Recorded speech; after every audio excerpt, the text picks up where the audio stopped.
प्रभूचा गौरव असो आत्ता आणि सदा सर्वदा. आत्ता आणि सदा सर्वदा प्रभूचा गौरव असो. 2008 साली संत पॉलचं वर्ष साजरं केलं गेलं आणि त्या निमित्ताने ज्ञानदीप विद्यापीठ पुणे ह्या ठिकाणी अनेक बायबल पंडितांची, बायबल रसिकांची, प्रेमींची एक सुंदर अशी परिषद भरलेली होती. आणि त्या परिषदेमध्ये विचार होता संत पॉलचं लेखन, संत पॉलचं कार्य आणि संत पॉलचा प्रभाव. आणि ह्या विषयावरती देशभरातील नामवंत असे बायबल पंडित त्या ठिकाणी मार्गदर्शन करण्यासाठी आलेले होते. आणि त्यातील एक महत्त्वाची व्यक्ती होती आपल्या वसईचे स्वर्गवासी reverend father doctor Francis Pereira. आणि त्यांचा संत पॉलच्या पत्रांवरती विशेष असा अभ्यास आहे आणि म्हणूनच त्यांना एक भाषण देण्यासाठी सांगण्यात आलेलं होतं. फादरांनी आपलं भाषण सादर केलं.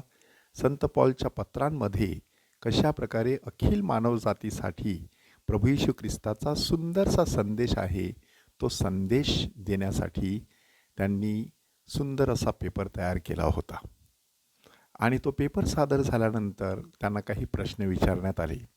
त्यातील एक महत्त्वाचा प्रसंग की ओरिसातील कटक भुवनेश्वर धर्मप्रांतामधील बऱ्याच लोकांवरती, ख्रिस्ती लोकांवरती हल्ले सुरू होते.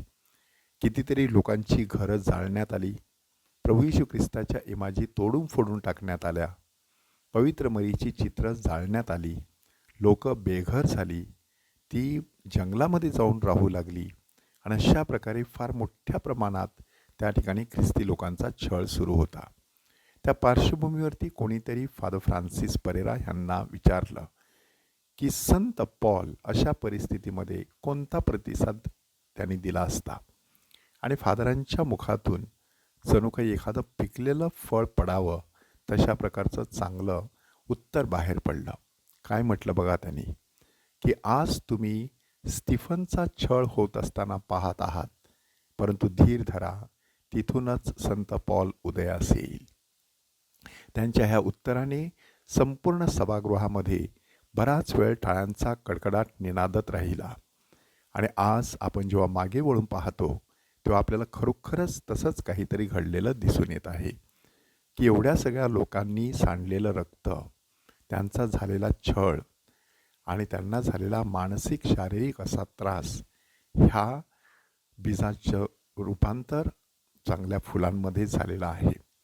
की बरेचसे लोक त्या ठिकाणी ख्रिस्ती झालेले आहेत, तिथून धर्मगुरू झालेले आहेत, सिस्टर झालेल्या आहेत आणि ते आपापली साक्ष देत आहेत.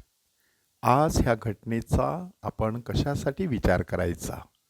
कारण ख्रिस्त सभा आज संत स्टीफन पहिला रक्तसाक्षी ह्यांची स्मृती साजरी करत आहे.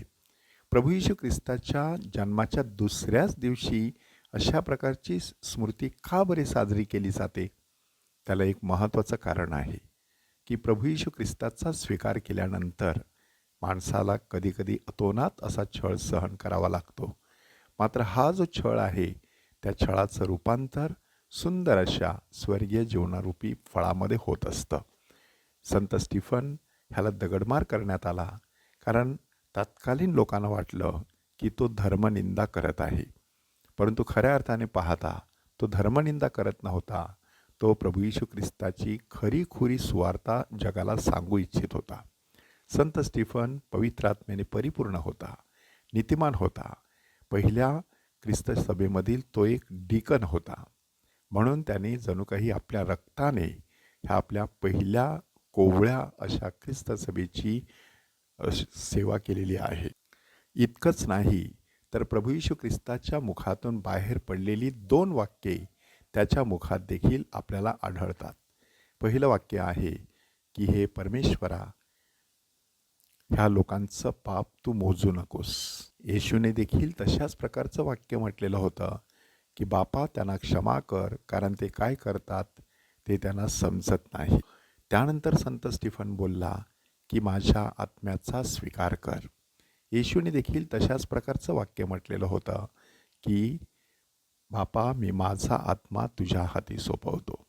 संत स्टीफनने मरणापूर्वी स्वर्ग बघितलेला आणि त्यानंतर त्याला प्रत्यक्ष स्वर्गात जाण्याचं भाग्य लाभलं. म्हणून पहिला रक्तसाक्षी म्हणून आज सर्वत्र त्याचा गौरव केला जात आहे. संत स्टीफनने आपल्या वक्तव्याद्वारे जुन्या कराराचा सुंदर असा आढावा घेतल्याचं प्रेषितांची कृत्ये ह्या पुस्तकातील अध्याय 7-8 आपल्याला वाचायला मिळतं.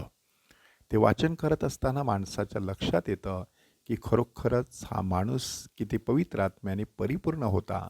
परमेश्वराची सुवार्ता सर्वत्र घोषवित होता. आपल्याला देखील ह्या नाताळच्या काळामध्ये येशूची सुवार्ता घोषवित असताना जो काही त्रास सहन करावा लागेल तो सहन करण्याची शक्ती मिळावी म्हणून आपण संत स्टीफनच्या मध्यस्थीद्वारे येशू बाळाकडे कृपा मागूया. प्रभूचा गौरव असो आत्ता आणि सदा सर्वदा. आत्ता आणि सदा सर्वदा प्रभूचा गौरव असो.